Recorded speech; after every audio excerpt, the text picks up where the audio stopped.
ಅವರು ನಾನು ಎಲೆಕ್ಷನ್ ಬಂದಾಗ ನಾನು ನೋಡ್ಕೊಂಡು ಹೋಗಿದ್ದೆ.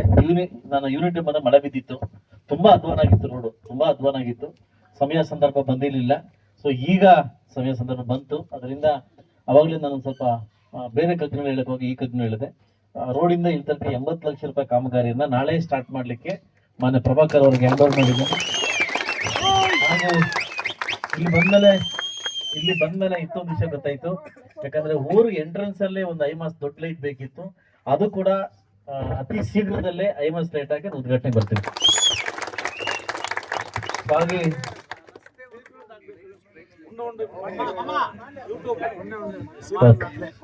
ಓಕೆ ಆಯ್ತು, ಒಂದೊಂದೇ ಈ ಸರಿಗೆ ಇಷ್ಟು ಮಾಡಿದ್ದೆ, ನೆಕ್ಸ್ಟ್ ಗೆಲ್ಸಿ ಬೇರೆ ಫಿಲ್ಟರ್ ಹಾಕ್ಕೊಡ್ತೀನಿ. ಅದರಿಂದ ಯಾಕಂದ್ರೆ ನನಗೆ ಬಂದಿರ್ತಕ್ಕಂಥ ಅನುದಾನದಲ್ಲಿ ಕ್ರಮೇಣವಾಗಿ ಒಂದೊಂದು ಊರಿಗೂ ಏನೇನ್ ಬೇಕು ಅದು ಮಾತ್ರ ಮಾಡ್ಕೊಂಡು ಹೋಗ್ತಾ ಇದ್ದೀನಿ. ನಿನ್ನೆ ತಾನೇ ಒಬ್ಬ ಮಹಾನ್ ಭಾವ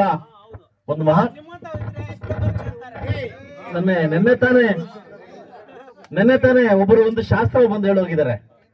ನಮ್ಮ ನಗರಾಭಿವೃದ್ಧಿ ಸಚಿವರು ಕೆಲಸ ಮಾಡೋದ್ ಬಿಟ್ಟು ಶಾಸ್ತ್ರ ಯಾವಾಗ ಕಲ್ತ್ರೆ ನನಗಂತೂ ಗೊತ್ತಿಲ್ಲ. ನಿನ್ನೆ ತರ ಒಂದು ಮಾತಾಡಿದ್ದಾರೆ, ಈ ಕಾಂಗ್ರೆಸ್ MLA ಇಲ್ಲದ್ದು ಅನಾಥರಾಗ್ಬಿಟ್ಟು ಇಲ್ಲಿಗೆ ಲಾಸ್ ಆಗ್ಬಿಟ್ಟಿದ್ದೀರಾ ಅಂತ ಒಂದು ಮಾತಾಡಿದ್ದಾರೆ. ನಿಮ್ಮ ಮನಸ್ಥಿತಿ ಪರಿಸ್ಥಿತಿ ಈ ಒಂದು ವೇದಿಕೆಯಲ್ಲಿ ಅರ್ಥ ಆಗ್ತದೆ. ನಿಮ್ಮ ಮನಸ್ಥಿತಿ ಪರಿಸ್ಥಿತಿ ಒಂದು ವೇದಿಕೆಯಲ್ಲಿ ಅರ್ಥ ಆಗುತ್ತೆ. ನೀವೊಬ್ಬ ಸಚಿವರಾಗಿ 224 ಜನ ಮಕ್ಕಳು ನಿನ್ ಮಕ್ಳೇ, ನಾನು ಕೂಡ ನಿನ್ ಮಗನೇ, ಆಯ್ತಲ್ವಾ? ಬಟ್ ಆದ್ರೆ ನನಗೆ ಕೊಟ್ಟಿರ್ತಕ್ಕಂಥ ಹೇಳಿಕೆ ಎಷ್ಟು ಅಸಂಬದ್ಧವಾಗಿದೆ ಅಂತಂದ್ರೆ, ನಿಮ್ಮ ಸಚಿವ ಸ್ಥಾನಕ್ಕೆ ಅದು ಶೋಭೆ ತರ್ತಕ್ಕಂಥ ವಿಷಯ ಅಲ್ಲ. ಅದು ನೀವು ಬಂದಿದ್ದೀರಿ, ಹಾಲು ಮತಸ್ಥರಾಗಿ ಬಂದಿದ್ದೀರಿ ಅಷ್ಟೇ. ಸಚಿವರಾಗಿ ನಾನು ಮುಳಬಾಗಿಲು ತಾಲೂಕಿಗೆ ನಿಮ್ಮ ಕೊಡುಗೆ ಶೂನ್ಯ. ಸಚಿವರಾಗಿ ಮುಳಬಾಗಿಲಿಗೆ ಕೊಡುಗೆ ಶೂನ್ಯ. ನಿಮ್ಮ ಜನಾಂಗ ಕೂಡ ಅದು ಶೂನ್ಯನೇ, ನಿಮ್ಗೆ ಜನಾಂಗ ಶೂನ್ಯನೇ. ಇವತ್ತು ನಾನು ತುಂಬಾ ನೋವಿಂದ ಇದನ್ನ ಹೇಳಕ್ ಇಷ್ಟಪಡ್ತೀನಿ. ಇವತ್ತು ಅಮೃತ ಮಹೋತ್ಸವ ಸ್ಕೀಮ್ ಅನ್ನ ಮಾನ್ಯ ಮೋದಿಜಿ ಬಿಟ್ಟಿರ್ತಕ್ಕಂಥ ಸ್ಕೀಮ್ ಅನ್ನ ನಗರಾಭಿವೃದ್ಧಿ ಸಚಿವರಿಗೆ ನಿಮ್ ಬರ್ಬೇಕಾಗಿತ್ತು. ಆದ್ರೆ ಶ್ರೀನಿವಾಸಪುರಕ್ಕೂ ಮುಳಬಾಗಿಲಿಗೂ 0 ಮಾಡಿದ್ವಿ. ಇದು ನಿಮ್ಮ ಕಾರ್ಯವೈಖರಿ ಏನಂತ ತೋರಿಸ್ಲಿಕ್ಕೆ ಇದು ನಿನ್ನ ಸಾಕ್ಷಿ ಬಿಟ್ರೆ ಬೇರೆಂತ ಸಾಕ್ಷಿ ಬೇಕಾಗಿಲ್ಲ. ಸೊ ಅದರಿಂದ ದಯವಿಟ್ಟು 224 ಕ್ಷೇತ್ರ ಕೂಡ ಒಬ್ಬ ಸಚಿವರಾಗಿ ಎಲ್ರಿಗೂ ಸಚಿವರಾಗಿದ್ದೀರಿ. ಅದು ವಿಶೇಷವಾಗಿ ನಮ್ಮ ಉಸ್ತುವಾರಿ ಸಚಿವರಾಗಿದ್ದೀರಿ. ಒಂದು ದಿವಸ ಕೂಡ ನಿಮ್ಮ ಸೌಜನ್ಯಕ್ಕೂ ನನ್ನ ಕರೆದಾಗ್ಲಿ ನೀವು ಮಾತಾಡಿಲ್ಲ. ನಿಮ್ಮ ಕಷ್ಟ ಏನು ಸುಖ ಏನು ಮಾತಾಡ, ಅದ್ರಲ್ಲಿ ಗೊತ್ತಾಗುತ್ತೆ ನೀವು ಯಾವ ರೀತಿ ಕೆಲಸ ಮಾಡ್ತಿದ್ದೀರ ಅಂತ ನಿಮ್ಗೆ ಅರ್ಥ ಆಗುತ್ತೆ. ಬಟ್ ಆದ್ರೆ ಒಬ್ಬ ಶಾಸಕನಾಗಿ, ಹೊಸ ಶಾಸಕನಾಗಿ ನಾನು ಯಾವ ಜಾತಿಗೂ ಜಾತಿ ಬಿಚ್ಚೋ ಕೆಲಸ ಮಾಡಿಲ್ಲ, ಜಾತಿ ಬಿಚ್ಚೋ ಕೆಲಸ ಮಾಡಿಲ್ಲ. ಮುಳಬಾಗಲ್ ತಾಲೂಕಿನ ಎಲ್ಲ 2 ಲಕ್ಷ ಚಿಲ್ಲರೆ ಜನ ನನ್ನ ಜನನೇ. ಎಲ್ರಿಗೂ ನಾನೊಬ್ಬ ಪಕ್ಷ ಶಾಸಕನಾಗಿಲ್ಲ, ನಾನು ಮುಳಬಾಗಲ ಶಾಸಕನಾಗಿದ್ದೀನಿ. ಎಲ್ಲರೂ ನನ್ನ ಮಕ್ಕಳೇ, ಅಂದ್ರೆ ಚಿಕ್ಕ ಮಕ್ಕಳು, ಎಲ್ಲರೂ ನನ್ನ ತಾಯಿ ತಂದಿರೆ, ಎಲ್ಲ ನನ್ನ ಅಕ್ಕ ತಂದಿರೆ. ಯಾಕಂದ್ರೆ ಇದು ನನ್ನ ಕುಟುಂಬ, ಇದು ನನ್ನ ಮುಳಬಾಗಲ್, ಆಯ್ತಲ್ವಾ? ದಯವಿಟ್ಟು ಈ ತರ ಔದಾರ್ಯ ಮನಸ್ಸನ್ನು ಇಟ್ಕೊಬೇಕಾದ್ರೆ ಹೊರತು 28ಕ್ಕೆ ಇವ್ರು ಗೆದ್ಬಿಡ್ತಾರೆ, ಗೆಲ್ದಿರೋಕ್ಕೆ ಲಾಸ್ ಆಗ್ಬಿಟ್ಟಿದೆ. ಈ ಶಾಸ್ತ್ರಗಳೆಲ್ಲ ಯಾವಾಗಂದ್ರೆ ನನಗಂತೂ ಅರ್ಥ ಆಗ್ತಾ ಇಲ್ಲ. ದಯವಿಟ್ಟು ಮುಂದಿನ ದಿವಸ ನಿಮ್ಮ ಏನು ಸಚಿವ ಸ್ಥಾನ ಕೊಟ್ಟಿದ್ದಾರೆ, ನಂದು ಕೂಡ ನಗರ ಬರ್ತಕ್ಕಂಥ ಒಂದು ಸ್ಥಾನ. ದಯವಿಟ್ಟು ಮುಂದಿನ ದಿವಸ ನಿಮ್ಮ ಕಾರ್ಯವೈಖರಿಯನ್ನ ಆ ಪಕ್ಷ ಈ ಪಕ್ಷ ಅನ್ನೋದು ಬಿಟ್ಟು ಒಂದು ಒಳ್ಳೆ ಮನಸ್ಸಿನ ಕೆಲಸ ಮಾಡ್ತೀರ ಅಂತ ನನಗೆ ಅನ್ಸಿದೆ. ಯಾಕಂದ್ರೆ ಸಾಕಷ್ಟು ವಿಚಾರ ನಿಮ್ಮ ಹತ್ರ ಮಾತಾಡೋದಿದೆ. ಸಾಕಷ್ಟು ಜನ ನಮ್ಮ ಏನು ಕೂರ್ಬ ಕನಕ ಜಯಂತಿ ಕುಟುಂಬರು ಬೆಳಗ್ಗಿಂದ ಹಾಲು ಮತಸ್ಥರು ಫೋನ್ ಮಾಡಿ ಇವತ್ತು ನೀವು ಬರಬೇಡಿ, ನಿಮ್ ಹೋಮನ ಆಗಿದೆ, ಬರಬೇಡಿ ಅಂತ ಹೇಳ್ಕೊಂತ ಇದಾರೆ. ಸೊ ಆ ನೋವಿಂದ ನಾನು ಉಡುಪಿಯಿಂದ ಬಂದೆ ಕಾರ್ಯಕ್ರಮಕ್ಕೆ ಅಟೆಂಡ್ ಆಗ್ಬೇಕಂತ. ಆದ್ರೆ ಇವತ್ತು ಉದ್ಘಾಟನೆ ಮತ್ತು ಇವತ್ತು ಇನಾಗ್ರೇಷನ್ ಇವತ್ತು ಅಂತ ನಂಗೆ ಡೇಟ್ ಕೊಟ್ಟಿದ್ರಿ. ಇವತ್ತು ಮನೆಗೆ ಬಂದು ಡೇಟ್ ತಗೊಂಡ್ಬಂದಿರಿ. ಆದ್ರೆ ನೆನ್ನೆನೆ ಉದ್ಘಾಟನೆ ಮಾಡ್ಬಿಟ್ಟಿದ್ರಿ. ಇದು ಗೊತ್ತಾಗುತ್ತೆ, ನಿಮ್ಮ ಮನಸ್ಥಿತಿ ಏನಂತ ಗೊತ್ತಾಗುತ್ತೆ. ನಿಮ್ ಮೋದಿಜಿ ಅವರು ನಮ್ಮ ಮುಳಬಾಗಿಲು ಬಂದ್ರು ಕೂಡ ಅಧ್ಯಕ್ಷರು ಬಂದು ಸ್ಥಳೀಯ ಶಾಸಕರು. ಇದಕ್ಕೆ ಇದು ಕೊಂಚಷ್ಟು ಕೂಡ ಮರ್ಯಾದೆ ಕೊಡದೆ ಇದಕ್ಕೆ ನೆನ್ನೆ ಉದ್ಘಾಟನೆ ಮಾಡಿದಿರಿ. ಇದು ಹಾಲು ಮತಸ್ಥರಿಗೆ ಒಂದು ಪ್ರಶ್ನೆ ಕೇಳಕ್ಕೆ, ಇದು ನಿಮಗೆ ಶೋಭೆ ತರ್ತಕ್ಕಂಥ ವಿಷಯ ಅಂತ ನಾನು ಕೇಳಕ್ ಇಷ್ಟಪಡ್ತೀನಿ. ಬರಬೇಕು, ಸನ್ಮಾನ ಮಾಡ್ಕೊಬೇಕು, ವಿಶೇಷ ಮಾಡ್ಬೇಕು.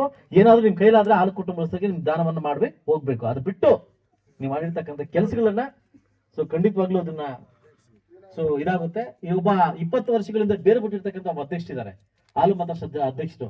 ಇದು ಹಾಲು ಮತಸ್ಥ ಅಧ್ಯಕ್ಷರು, ಇಲ್ಲಾಂದ್ರೆ ನೀವು ಕಾಂಗ್ರೆಸ್ ಅಧ್ಯಕ್ಷರು, ಇಲ್ಲಾಂದ್ರೆ ಬೇರೆ ಯಾವ್ದಾದ್ರು ಗುಲಾಮಗಿರಿ ಅಧ್ಯಕ್ಷರು ಅಂತ ನನಗೆ ಡೌಟ್ ಆಗ್ತಾ ಇದೆ. ಇವತ್ತು ಹಾಲು ಮತಸ್ಥರು ಎಲ್ಲರೂ ಹಾಲು ಮತಸ್ಥರು, ಆ ಪಕ್ಷ ಈ ಪಕ್ಷ, ನನ್ನ ಪಕ್ಷದ ಎಲ್ಲಾ ಮುಖಂಡರು ತೆಗೆದಾಕಿದಿರಿ, ಆಯ್ತಲ್ವಾ? ನೀವು ಕಾಂಗ್ರೆಸ್ ಅಧ್ಯಕ್ಷರು, ಇಲ್ಲ ಬೇರೆ ಗುಲಾಮಗಿರಿ ಅಧ್ಯಕ್ಷರು, ಇಲ್ಲ ಹಾಲು ಮತಸ್ಥ ಅಧ್ಯಕ್ಷರು ಅಂತ ನನಗೆ ಡೌಟ್ ಆಗ್ತಾ ಇದೆ. ಸೊ ಖಂಡಿತವಾಗ್ಲೂ ನೀವು ಬಂದ್ರಿ, ಸಾಕಾಗಿಲ್ಲ ಅಮೌಂಟ್ ಅಂದ್ರೆ 15 ಲಕ್ಷ ರೂಪಾಯಿ ಅಮೌಂಟ್ ನ ಬರ್ಕೊಟ್ಟೆ. ಬಂದ್ರಿ, ಅಮೌಂಟ್ ಸಾಕಾಗಿಲ್ಲ ಅಂದ್ರೆ ನನ್ನ ಕುಟುಂಬದಿಂದ ನನ್ನ ಸ್ವಯಾರ್ಜಿತ ಅಮೌಂಟ್ 10 ಲಕ್ಷ ಅಮೌಂಟ್ ಎತ್ಕೊಟ್ಟೆ. 25 ಲಕ್ಷ ರೂಪಾಯಿ ನನ್ನ ಕೊಡುಗೆ ಇದೆ. ಆದ್ರೆ ನಿನ್ನೆ ಬಂದು ಉದ್ಘಾಟನೆ ಮಾಡಿರ್ತಕ್ಕಂಥ ಸಚಿವರ ಕೊಡುಗೆ ಏನು? ಕೊಡುಗೆ ಏನ ಬರೋಕೆ? ಆಲಂಗೂರು ಶ್ರೀನಿವಾಸರು ಕೊಟ್ಟಿರ್ತಕ್ಕಂಥ ಕೊಡುಗೆ ಇದೆ, ನಾನು ಕೊಟ್ಟಿರ್ತಕ್ಕಂಥ ಕೊಡುಗೆ ಇಲ್ಲ. ನಮ್ಮ ಪಕ್ಷದಿಂದ ಬಂದಿರತಕ್ಕಂಥ ಕೊಡುಗೆ ಇದು. ನಮ್ಗೆ ಆ ಬೀಜ ಈ ಬೀಜ ಆ ಇವರು ಅಂತ ಮಾತಾಡ್ತಕ್ಕಂಥ ಮನಸ್ಸು ನಮ್ಗಿಲ್ಲ.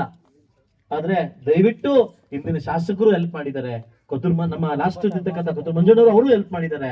ಬಟ್ ಆ ನೆನ್ನೆ ಬಂದಿರತಕ್ಕಂಥವ್ರಿಗೆ ಕೊಡುಗೆ ಏನಂತ ನನಗಂತೂ ಗೊತ್ತಿಲ್ಲ. ಒಬ್ಬ ಶಾಸಕರನ್ನ ಬಿಟ್ಟು ನೆನ್ನೆ ಬಂದಿದ್ರಿ, ಒಳ್ಳೇದಾಯ್ತು. ಒಂದು ಉದ್ಘಾಟನೆ ಕೂಡ ಮಾಡೋಗಿದ್ರಿ. ಇತಿಹಾಸದಲ್ಲಿ ನೆನ್ನೆ ಫಸ್ಟ್ ದಿವಸ, ಇವತ್ತು ಉದ್ಘಾಟನೆ, ಇವತ್ತು ಉದ್ಘಾಟನೆ ನೆನ್ನೆ ಆಗ್ಬಿಟ್ಟಿದೆ. 2 ಇನ್ವಿಟೇಷನ್ ಕೊಟ್ಟಿದ್ದು ಇವತ್ತು, ಉದ್ಘಾಟನೆ ನೆನ್ನೆ ಆಗ್ಬಿಟ್ಟಿದೆ. ಸೊ ಖಂಡಿತವಾಗ್ಲೂ ನೆನ್ನೆ ನೋಡಿದ್ರೆ ನನಗೆ ಯಾಕೆ ಅದು ಉದ್ಘಾಟನೆ ಕನಕ ಭವನ ಉದ್ಘಾಟನೆ ಕಾಣಿಸ್ತಾ ಇಲ್ಲ, ಕಾಂಗ್ರೆಸ್ ಭವನ ಉದ್ಘಾಟನೆ ತರ ಇತ್ತು, ಕಾಂಗ್ರೆಸ್ ಭವನ ಉದ್ಘಾಟನೆ ತರ ಇತ್ತು. ಸೊ ಮುಂದಿನ ದಿವಸ ದಯವಿಟ್ಟು ಆಲ್ಮತಸ್ಥರು ತಮ್ಮಲ್ಲಿ ಬೀಜ ಬಿತ್ತಲಿಕ್ಕೆ ಬರ್ತಾ ಇದಾರೆ. ನನ್ನಲ್ಲಿ ಯಾವತ್ತೂ ಆತರ ನನ್ನ ಮನಸ್ಥಿತಿ ಇಲ್ಲ. ಸಿದ್ದರಾಮಯ್ಯ ಎಲ್ಲೇ ಸಿಕ್ಕರು ಕೂಡ ಭಾರ ಸಮೃದ್ಧಿ ಅಂತ ಕರೀತಾರೆ, ಆಯ್ತಲ್ವಾ?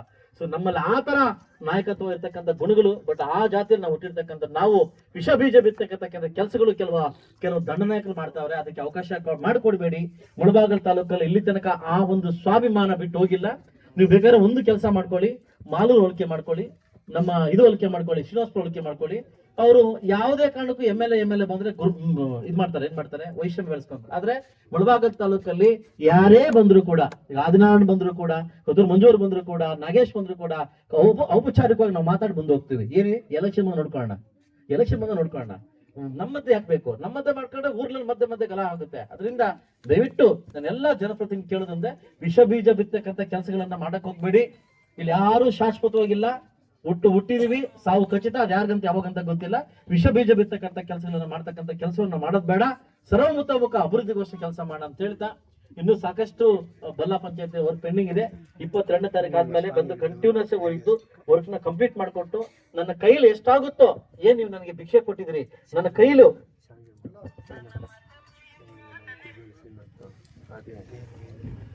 ನನ್ನ ಕೈಲು ಎಷ್ಟಾಗುತ್ತೋ ಅಷ್ಟು ಅಭಿವೃದ್ಧಿ ಕೆಲಸ ಮಾಡ್ಲಿಕ್ಕೆ ನನ್ನ ಸತಪ್ರಯತ್ನವನ್ನ ಮಾಡ್ತೀನಿ ಅಂತ ಹೇಳ್ತಾ, ಇವತ್ತೇನು ಇದು ಇಡೀ ಮಲ್ತಾಯಿ ಧೋರಣೆ ಅಂತ ಇಡೀ ಕರ್ನಾಟಕ ಅಲ್ಲ, ಇಡೀ ಭಾರತ ದೇಶಕ್ಕೆ ಗೊತ್ತಾಗಿದೆ.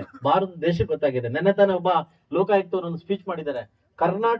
ಕರ್ನಾಟಕ ಇಡೀ ಇಂಡಿಯಾದಲ್ಲಿ ಭ್ರಷ್ಟಾಚಾರದ ಯಾವ ಸ್ಥಾನ ಹೇಳಿ? 4ನೇ ಸ್ಥಾನ. ಆ ಮಟ್ಟಕ್ಕೆ ಹೋಗಿದೆ. ಆ ಮಟ್ಟಕ್ಕೂ ಈ ಗ್ಯಾರಂಟಿ ಆ ಗ್ಯಾರಂಟಿ ಹೆಂಗಸರಿಗೂ ಇಲ್ಲ, ಬಗಸರಿಗೂ ಇಲ್ಲ, ಏನೂ ಇಲ್ಲ. ಆ ಮಟ್ಟಕ್ಕೆ ಹೋಗ್ಬಿಟ್ಟು ಇವತ್ತು ಬರ್ತಕ್ಕಂಥ ದುಡ್ಡೆಲ್ಲ ಬರೀ ಅದಕ್ಕೆ ಹೋಗಿ ಇವತ್ತು ನಾವು ಬರೀ ಒಟ್ಟಲ್ಲಿ ಇರ್ತಕ್ಕಂಥ ಪರಿಸ್ಥಿತಿ ನಮ್ಗೆ ಬಂದಿದೆ. ಸೊ ಅದರಿಂದ ಮುಂದಿನ ದಿವಸ ಖಂಡಿತವಾಗ್ಲೂ ನಿಮ್ಗೆ ಒಳ್ಳೇದಾಗ್ಲಿ ಅಂತ ಹೇಳ್ತಾ, ಈ ಕಗ್ರಹಳ್ಳಿ ಗ್ರಾಮಕ್ಕೆ ನನಗೇನು ನೀವು ಓಟ್ ಕೊಟ್ಟಿದ್ರಿ, ಯಥೇಚ್ಛವಾಗಿ ಕೊಟ್ಟಿದ್ರಿ, ಆ ಋಣ ತೀರ್ತಕ್ಕಂಥ ಕೆಲಸ ಇವತ್ತು ನಾನು ಮಾಡ್ತಾ ಇದ್ದೀನಿ. ಇನ್ನು ಐಮಾಸ್ ಲೈಟು ಹಾಗೂ ನಮ್ಮ ಚಂದ್ರನಾಡ್ ಹೇಳಿದರೆ ಒಂದು ವಾಟರ್ ಫಿಲ್ಟರ್, ಅದು ಕೂಡ ಹಾಕ್ಸ್ಕೊಡ್ತೀನಿ. High mast light ಹಾಕ್ಸ್ಕೊಡ್ತೀನಿ. ಅದು ಐಮಾಸ್ ಲೈಟ್ ಹಾಕ್ಸಿ ಮತ್ತೆ ಒಂದು 15 ದಿವಸದಲ್ಲಿ ಉದ್ಘಾಟನೆ ಬರುತ್ತೆ. ರೋಡ್ ಆದ್ಮೇಲೆ ಉದ್ಘಾಟನೆ ಬರ್ತೇನೆ ಅಂತ ಹೇಳ್ತಾ, ನಾಳೆ ಅಪ್ಲೋಡ್ ಕೊಡ್ತೀನಿ. ನಾಳೆ ಹೋಗಿಂತ ಅಪ್ಲೋಡ್ ಮುಂಚೆ ಕೊಟ್ಟು ಹೋಗ್ತೀನಿ. ಸೊ ಒಂದೇ ದಯವಿಟ್ಟು ಎಲೆಕ್ಷನ್ ಬಂದಾಗ ಮಾತ್ರ ಎಲೆಕ್ಷನ್ ಕೆಲಸ ಮಾಡ್ಕೊಳ್ಳಿ. ಇಲ್ಲಿ ಕೆಲವರು ಸಾಕಷ್ಟು ವಿಚಾರದಲ್ಲಿ ಫೋನ್ ಮಾಡಿ ಅದಂತೆ ಇದಂತೆ ರೋಡ್ ಅಂತೆ ಅಡ್ಡಂತೆ ಖಾತೆಗಳಂತೆ ಅಂತ ನಾನು ಯಾವುದಕ್ಕೂ ಕೇರ್ ಮಾಡ್ತಕ್ಕಂಥ ಪ್ರಶ್ನೆ ಅಲ್ಲ. ನನ್ನ ದೃಷ್ಟಿ ಅಭಿವೃದ್ಧಿ ಬಿಟ್ಟರೆ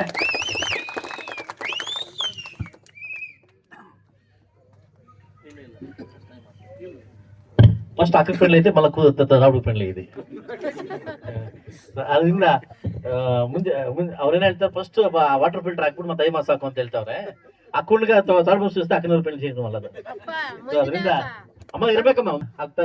ತಾಯಂದಿರಿಗೆ ಇವತ್ತು ನನ್ನ ಜೊತೆ ಸೇರಿರ್ತಕ್ಕಂಥ ಎಲ್ಲ ಮಾಧ್ಯಮ ಮಿತ್ರರಿಗೂ ವಿಶೇಷವಾಗಿ ಎಲ್ರಿಗೂ ಹೊಂದಿಸ್ತಾ, ನಾಳೆಯಿಂದ ನಾನು ಸೆಷನ್ ಅಟೆಂಡ್ ಆಗ್ತೀನಿ, ಸೆಷನ್ ಇರ್ತೀನಿ, 20 ದಿವಸ ಅಲ್ಲಿ ಇರ್ತೀನಿ ಅಂತ ಹೇಳ್ತಾ, ಸೊ ಬೆಳಗ್ಗೆಯಿಂದ ಸಾಕಷ್ಟು ವಿಚಾರಗಳು ಮದುವೆ ಕಾರ್ಯಕ್ರಮಕ್ಕೆ ಅಟೆಂಡ್ ಆಗಿ, ಹಾಗೂ ನಮ್ಮ 14ನೇ ಪುಣ್ಯತಿಥಿ ನಮ್ಮ ಆಲಂಗೂರು ಶ್ರೀರಣ್ಣವರ ಕ್ರಿಕೆಟ್ ಉದ್ಘಾಟನೆಯಲ್ಲೆಲ್ಲ ಮುಗಿಸಿ, ಸೊ ಅಲ್ಲಿಂದ ಏನು ಆವಣಿದಲ್ಲಿ ಹೈಟೆಕ್ ಅಂಗನವಾಡಿ ಕಾರ್ಯಕ್ರಮನ ಮುಗಿಸಿ, ಅಲ್ಲಿಂದ CC ರೋಡ್ ಮುಗಿಸಿ, ಇವತ್ತು ಬಂದು ಕಗ್ನಳ್ಳಿ ಇವತ್ತು 80 ಲಕ್ಷ. ನಾನು ಅವಾಗಲೇ 1.5 ಕೋಟಿ ಅಂತ ಕಗ್ನಳ್ಳಿ, ಆ ಕಗ್ನಳ್ಳಿ ಇನ್ನೊಂದು ಅದು ನಂಗ್ಲಿ ಕಗ್ನಳ್ಳಿ 1.5 ಕೋಟಿ, ಇದು 80 ಲಕ್ಷ. ಸೊ ಯಾಕಂದ್ರೆ ಶಾಸಕನಾಗ ನಾನು ಸುಳ್ಳು ಹೇಳ್ಬಾರ್ದು, ಬೈತಪ್ಪ ಅಂದ್ಬಿಟ್ಟೆ. 80 ಲಕ್ಷ ಅಂತ ಹೇಳ್ತಾ, ಇಲ್ಲೊಂದು ಐಮಾಸ್ ವಾಟರ್ ಫಿಲ್ಟರ್ ಇವಾಗಲೇ ಅಪ್ಲೋಡ್ ಕೊಡ್ತೀನಿ. ನಾಳೆನೇ ಬಂದು ಬೆಡ್ ಹಾಕ್ಲಿಕ್ಕೆ ನಾನು ಐಮಾಸ್ಗೆ ಅಪ್ಲೋಡ್ ಕೊಡ್ತೀನಿ ಅಂತ ಹೇಳ್ತಾ, ಸೊ ಖಂಡಿತವಾಗ್ಲೂ ನೀವೇನು ನಂಬಿಕೆ ಇಟ್ಟು ನನ್ನ ಶಾಸಕನಾಗಿ ಮಾಡಿದ್ರಿ, ಮುಳಬಾಗಲ್ ತಾಲೂಕನ್ನ ನೀವು ತಲೆಬಗ್ಸ್ತಕ್ಕಂಥ ಕೆಲಸ ಯಾವತ್ತೂ ನಿಮ್ಮ ಶಾಸಕ ಮಾಡಲ್ಲ ಅಂತ ಹೇಳ್ತಾ, ಅವಕಾಶ ಕೊಟ್ಟಿದ್ದಕ್ಕೆ ತಮ್ಮೆಲ್ಲರಿಗೂ ಒಂದಿಷ್ಟ ನನ್ನ ಮಾತು ಮುಗಿಸಿ, ವಿಶೇಷವಾಗಿ ಮಾಧ್ಯಮಿಕರು ಕೂಡ ವಿಶೇಷವಾಗಿ ಥ್ಯಾಂಕ್ಸ್ ಹೇಳ್ತಾ ಮಾಡ್ತಾ ಇದ್ರಿ. ಎಲ್ರಿಗೂ ನಮಸ್ಕಾರ.